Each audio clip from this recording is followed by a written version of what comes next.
Hey there everyone, this is LuckySevenDX, welcome back to Let's Play Okamiden. In the last episode, we cleansed the commoners section of Sei'an City of Demons, and then King Fury came and kicked our ass. So now, Kagura wants to get better, so she's going to learn her Miko powers.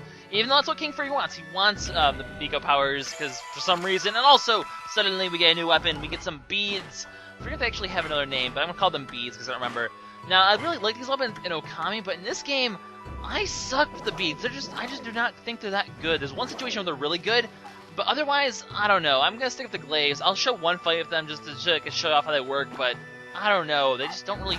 They don't stun enemies enough. So even though you're doing this crazy combo, they still attack you and you take damage, and that's why I just don't like. Anyway, look, it's Kuni. He's back. Kuni has survived the water, and what's he doing here though? This is kind of a bit odd. Hey Kuni, how's it going? Don't you notice us? Hey, wait, that face. You got a nice face job there, Kuni. No, guys, as you can see, our hopes were shattered, for he is a fake. You are not, in fact, Kuni, you just dressed alike and have the same haircut and are about the same size and apparently have the same theme song. Because obviously, people have theme songs. Anyway, yeah, that is one of the weirdest faces ever. But yeah, Chibi, sad disappointment. His hopes were shattered, and you look similar too. This is actually Dr. Bluebeard, if I remember correctly. Yes, Bluebeard, as in Blueberry, except it's Blueberry. They're like pirates. You got Redbeard the pirate, you got Bluebeard the pirate. Where's Dr. Blackbeard the pirate? I don't know. But this guy was actually a thief, little kid. He stole some medicine. Actually, totally spoiled ahead of time. But he stole some medicine from Dr. Bluebird. Bluebird, yes. I want to call him Dr. Bluebird. That works out perfectly. So yeah, he is a thief. He stole some medicine. There's sort of this little, really this whole thing just sort of segues into like a whole, you'll see. It is important overall, but, this whole exchange where he's like, my mom's sick, no, and I can't afford it because we're poor. And then Dr. Bluebird's like, you're not allowed to steal stuff. Give me back my medicine. But then he just gives it back to him right away, as we're going to see in a second. Because, I don't know, I guess the moral is, hey, you can have stuff for free if you ask, because, you know, that's totally how healthcare works these days. Totally how the system works. Man, what happened to the days when doctors used to just want to heal people? Today they're just a bunch of money. Well, okay, they're not all that, but, you know, there's certainly people out there who are just like, oh, money, yay! It's kind of lame. Anyways, so the camera boy obviously has learned his lesson not to steal. I mean, he only got away with it. But for some strange, odd reason, as you're going to see, this makes Dr. Blue... I'm gonna keep saying Dr. Bluebird. I can't. It's just so perfect. But Dr. Bluebeard is going to be in our debt now for some strange reason, even though we really didn't do much of anything.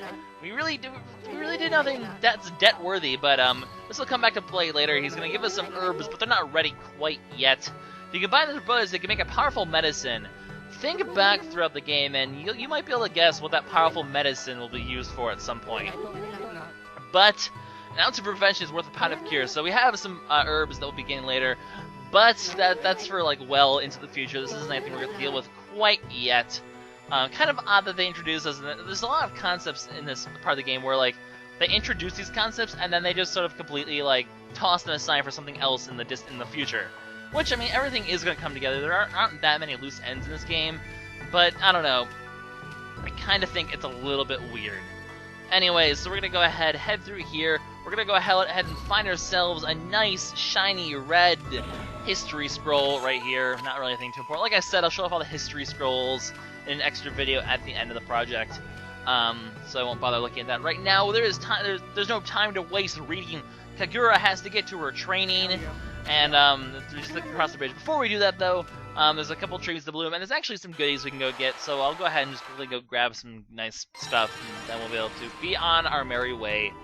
As you can see, the beads they're really slow at hitting it in the field too. I don't know. I don't think they're that. There's one situation in the game, one situation I can think of where the beads are just amazing and really actually the key to winning. But every other situation, they're just too slow and they don't stun the enemy enough to really accomplish much of anything. Anyway, there's a bunch of treasures in here. We can also talk to the nobles because they're nobles. The grave, that grave we saw in the beginning, it's a guy called Sujawara, or however you pronounce it. So we know the name of the grave, because there's that grave way back at the beginning of the game, remember?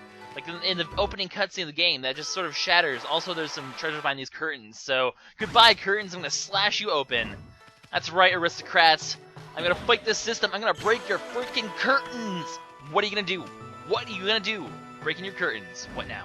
Actually, for some reason, even though slashing them cuts demons in half, it only manages to roll up the curtains, so apparently the curtains are power slash proof, go figure.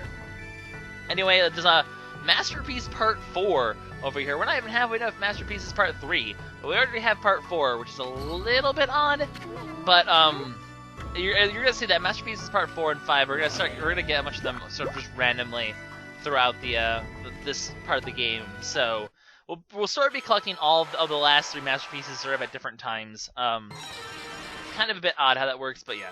Anyway, we can only go through this one room. If you try to walk anywhere else, you saw the one area, and then there's an area over here. There's also treasure over here if you want it. But if none of the areas are accessible at this moment, we won't be able to go really explore this area for quite a while. All that's left to do is really just drop Kagura off and also examine this nice fancy water wheel, because water wheels are important. They are a staple to the economy and to the culture, so we must examine them and pay our respects to the water wheel, because that's important. Anyways, we're gonna head over here, and we're going to drop Kagura off for her training, which means, guys, this is the end of the Kagura segment, or at least of this one. I mean, all the partners do come back at some point, but for now, we're actually enough Kagura, so we're once again partnerless. Kind of a bit odd. What is Kuni gonna do now? Or what is Kuni? What is Chibi going to do now? He's all alone and sad again. Well, he's not really sad. At least this time, you know, the farewell was voluntary and not, oh my god, a log killed my partner. Shit. Anyway, but Kagura is gonna be dropped off, and apparently she's got to give up being an actress for a while in order to do this. Kind of a nice moment here where you see that Kagura really has grown, because, you know, Miko's like, are you ready to take this? And, you know, she's had some time to think and blah blah blah. Just some really, it's really cool how much Kagura has grown. She really becomes a very likable character. Like, you meet her first, you're like, oh my god, she's freaking obnoxious. But then, like, later on, you're like, you know, she's pretty cool, and now I'm gonna miss her, because she's a lot of fun to be around with. So, you know, kind of sucks. The partners start getting good, and then they go away, and it's like, no. But yeah, she wants to protect the city. She cannot act in a city that's in peril, so she must protect the city before she can become an actress again. Very noble thing. But then there's this awesome moment. This moment just makes me want to cry, because there's a few moments in this game where this game's just like, oh, really freaking sweet. And this is one of the where, you know, Kagura's like, I can't explain to my parents. And Miko's like, look at me, they already know. And then, boom, they're right freaking behind her. And just like, because, you know, she was all worried about, you know, they seemed like they wouldn't support her, but it turns out, you know, the parents, this game has this whole theme of parents that are there for the kids. You know, Susanoo wants to protect Kuni, but he lets him into Hana Valley anyway. Kagura wants to become Miko to protect everyone, and her parents let her give up their dream of her being an actress in order for her to pursue this thing, and just, you know, commend her for her maturity. It's just, you know, it's this theme of parents, of children and parents that is just really, really awesome.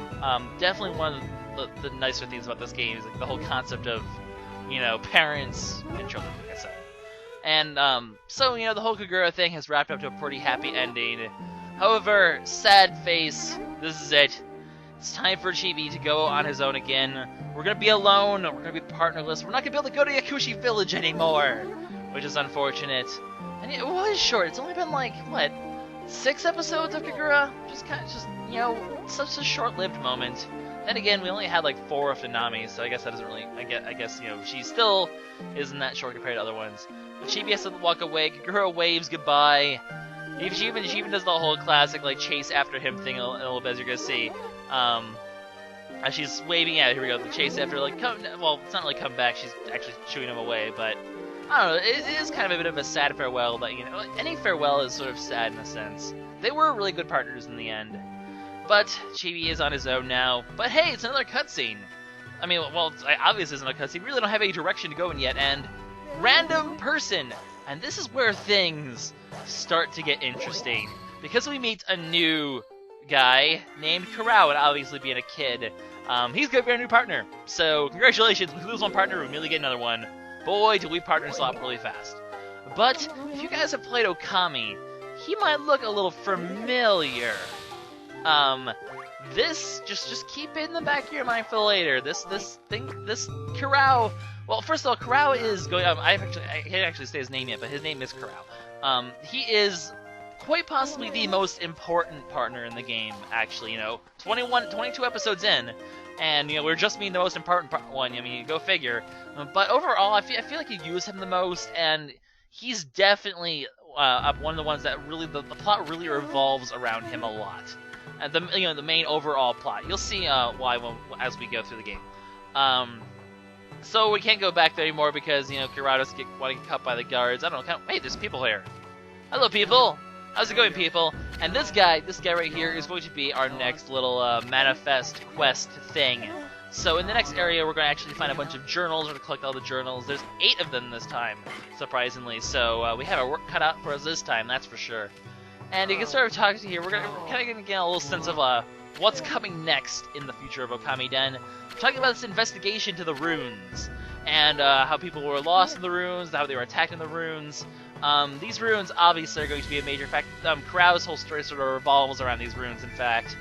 And, well, his character in general, he's a bit of an odd character. Both because, of his resemblance to a certain someone, and because of just, who he is in general. So we're actually going to learn a little bit more about him right now in this cutscene right here. Because we have escaped, and of course Chibi does need to get the almighty naming ceremony, because no one can call him by a normal name. They always call him something really kind of weird, like Pooch, or Squiddy, or Mutt. What are you going to call us this time? Anyway, locked in there. Why would they lock a kid in there? That seems a bit weird. Also, this guy, he has a flute, and he spins the flute around. It's kind of pretty awesome. I do like Kurao. He has this interesting style. Not as much as I like Kagura, but Kurao does sort of remain a bit obnoxious. He's a bit arrogant too. But he's pretty chill. He's a good guy at heart. But anyway, so he's gonna tell us a little bit of a story. One day, a shooting star fell at Ryoshima Coast. I don't really need to read this. You guys can read. And then some dude stepped out of it, and guess who that dude is? I wonder. So yes, guys, in fact, Kurao is from the moon. And if you guys play the end of Okami, that also might give you a little hint as to what's going on here. Because the moon's like the realm of the gods, basically. So, child coming from the moon, and the son of a god. Kind of an interesting team here. Definitely interesting team. Okay, we already said you can talk so much faster than this Kurao. You're so freaking slow if you're talking. These cutscenes do drag on way too long sometimes, which is why my videos end up becoming so long. Also, Kurao's cool because he calls everyone dude, which is kind of funny. Dude! But in order to find out more about him, we're going to apparently have to work together. Chibi really does not seem that interested. However, he's going to be interested soon because the plot. This woman just sort of shows up out of nowhere. She seems a bit tired. You seem a bit out. You should probably go lie down. You seem kind of a bit, you okay? I would take that as not being okay. Some girl comes and collapses, and this is going to sort of lead us into the next section of this the game, where basically, also this is kind of funny. You know what this means.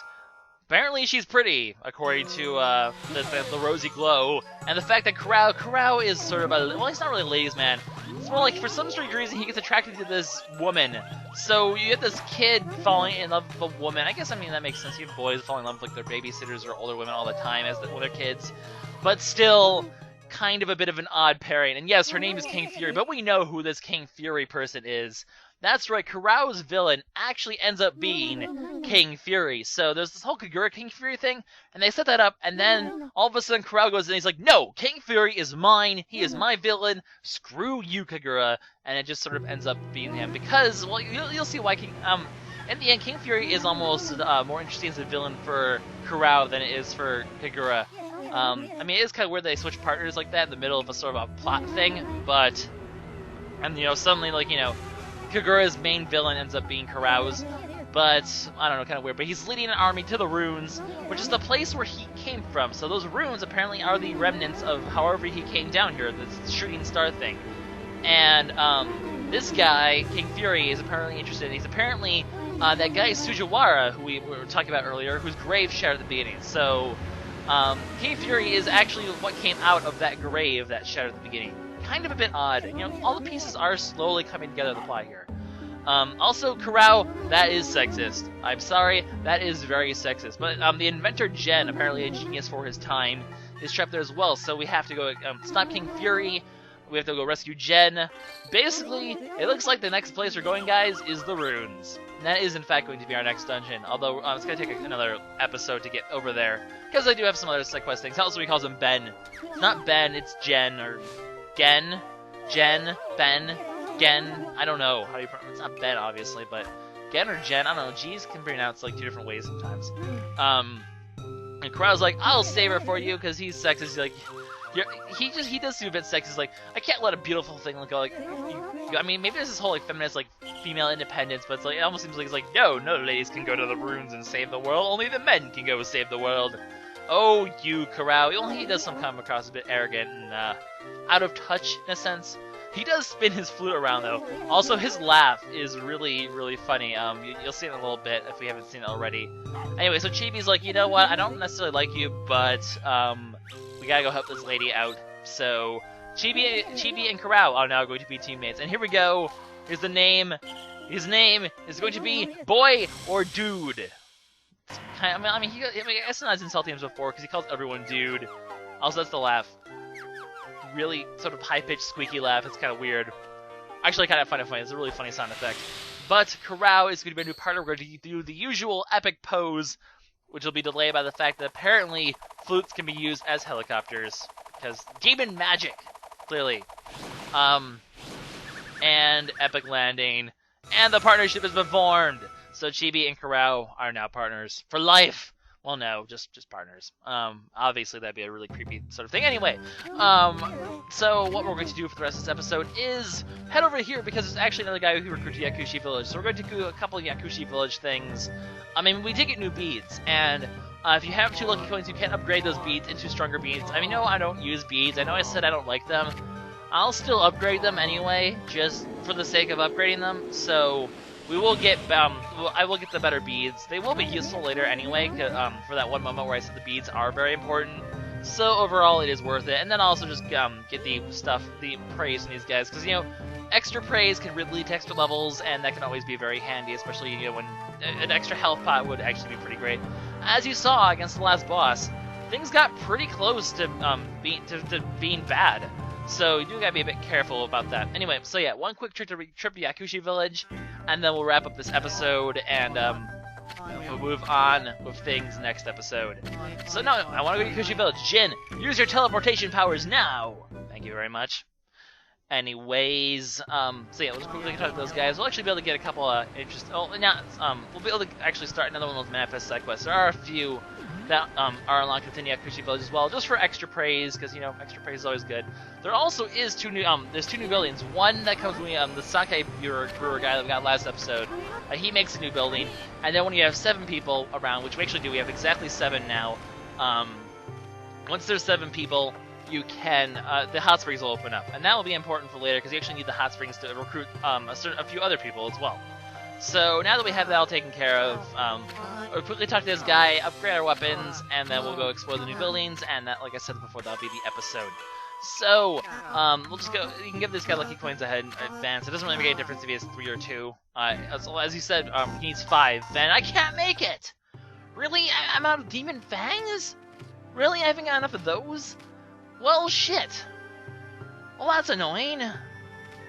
I guess we'll have to go get that next episode then, because I can't even leave the village about like a ton of cutscene triggering this video's been long enough. So next episode, guys, we'll upgrade the beads before we head to the next area. I'll do a little bit of grinding for the rest of them. I can just go show off one of the. There's that one fight with the fire eye. I can just do that instead. But as you can see, we get another equipment, but it's in Hana Valley, and we obviously have absolutely no way of reaching Hana Valley right now. So this is something we'll have to do in the distant future. And not quite right now. And there's a treasure. I should probably go grab this treasure. Kind of completely forgot about it. I think the gold pot's actually worth a lot of money. And there's also got some Divine Sake M, which will heal 5 of each, which is kind of nice and handy. No, I didn't want to head. I'm just going in all the wrong directions right now. It's kind of obnoxiously annoying. But the hot spring is over here. That's not over here. It's over here. There's a new door open up here, as you can see, on the top of the hotel. It's kind of interesting that the hotel connects right to the sake brewer's place. But there's a treasure in here, just a normal divine sake, so nothing too important. This place will be filled with people in the future, though, so we will eventually have people to bring here, because hot springs are important. They're an attraction. I want to live in a town that has a hot spring located on top of its hotel. That's a pretty classy hotel right there. I mean, just saying. Anyways, now to find the other guy that we recruited, the restaurant guy, he will be found in Dr. Redbeard's house, because he's going to become Dr. Redbeard's apprentice. Which, I mean, if you're going to learn about how to cook foods, I mean, learning about herbs is always a great way to do that, so makes sense, I suppose. Although this thing took me a long time to find, because I didn't think he would be in here. This is like the last place I looked. I was like, oh, duh, of course. So, we're going to go talk to this guy, and that's going to be it for the episode. So, in the next episode, guys, we are going to go take Rao to the ruins, and head to the next dungeon, really. Although, plot is going to happen. Lots and lots of plot. We're also going to pick up the beads, because I do need to pick those up. But the antes, let's just say, there's going to be other reasons to go to the ruins besides just rescuing Jen, and just to kill King Fury. We're gonna have the ante is gonna be raised next episode, so if you want to know what I mean, obviously let's stay tuned for next time. Cliffhangers! Even though there's not really a cliffhanger on the screen, I just told you that stuff is gonna happen next time. Now you have to watch it. Aren't I so devious? But yeah, this is LuckySevenDX signing out. And we'll see you guys next time for more Okamiden. I'm signing out like 20 seconds too early here, because I might as well go back to the village before I sign out. But yeah, so see you guys next time for more Okamiden, where stuff and things are going to happen, and things are going to be rather exciting. Now that we have a new partner, we have Kurao, and that's pretty awesome. See ya. Goodbye, guys.